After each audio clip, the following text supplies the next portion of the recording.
என்னது?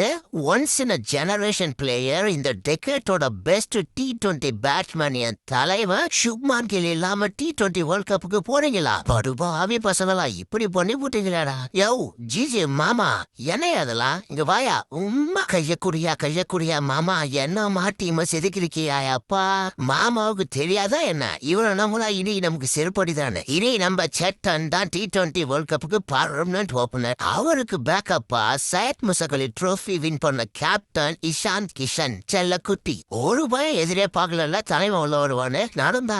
உண்மையாவே very deserved batsman Ishant Kishan செல்லக்குட்டி. ரிங்கு சிங்க திரும்ப எடுத்தது அதை விட பெரும் சந்தோஷம். சவுத் ஆப்பிரிக்கா சீரியஸ்ல எதுக்கியா பைபுலியா டிராப் பண்ணீங்க? ஏயா கூடையே வச்சு மாலான்னு சுத்தி நின்றீங்களே. ஜித்தேஷ் சர்மாவை இப்ப கழட்டி விட்டீங்களேயா? கிடைச்ச 1-2 சான்ஸ்லயும் நல்லாதான் அந்த பையன் பண்ணா. ஜித்தேஷ் சர்மா கலட்டி விடுற அளவுக்கு எல்லாம் பெருசா எந்த தப்பும் பண்ண மாதிரி எனக்கு தெரியல. பாவம், அன்பார்ச்சுனேட். ரொம்ப நாளைக்கு அப்புறம் சும்மா நெத்தி போட்ல அடிச்ச மாதிரி ஒரு டீம் எடுத்திருக்காங்க டீம் இந்தியா. எந்த குறையுமே இல்ல அந்த டீம்ல. ஊரே சப்போர்ட் பண்ணும். இதுக்கப்புறம் மாமாவோட செலக்ஷன் பத்தி வாயே திறக்க கூடாது. ஜிஜி மாமா கலக்கி புட்டையா என் தங்கம். நீங்களே எல்லாரும் ஸ்கோரை பார்த்திருப்பீங்க, நான் வேற சொல்லுமா என்ன? சரி சொல்லுவோம். காட்டடி கடம்பன் அபிஷேக் சர்மா, நம்ம சேட்டன் செல்லக்குட்டி சஞ்சு சாம்சங், செல்லக்குட்டி இஷாந்த் கிஷன், கேப்டன் புஸ்கை, கணிக்கவே முடியாத பைத்தியக்காரன் தலைவன் கும்ஃபு பாண்டியா, நம்ம சிக்ஸர் சிவம் தூபே.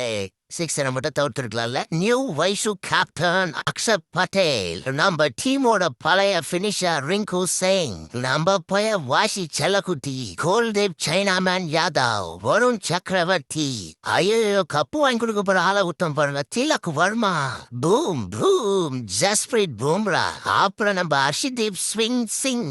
ஃபைனலி என் தங்கோ ஜிஜி மாமாவோட செல்லக்குட்டி ஹர்ஷித் ராணா. எப்பாடி ராணாவை பத்தி ஒன்னும் பேசிடாதீங்கடா, பங்கமா போலிங் போடுறான். கில்லுக்காண்டி சப்போர்ட் பண்ணி ஒருவேளை T20 வேர்ல்ட் கப் மட்டும் ஆச்சுன்னா மாமாவோட கதையை அவருக்கு தெரியாம போயிடுமா என்ன? அதான் ஜிஜே மாமா நெத்தி போட்டுல அடிச்ச மாதிரி ஒரு டீம் எடுத்திருக்காப்ல. பாங்கோயா போயா, சாத்தியமா சொல்ற மாமா உன் டீம் தான் கப்படிக்குது. சரி ஓகே, இவ்வளவு நேரம் பார்த்துட்டு சப்ஸ்கிரைப் பண்ணாம இருக்க தெய்வங்க மட்டும் சப்ஸ்கிரைப் பண்ணிட்டு போயிருங்களா?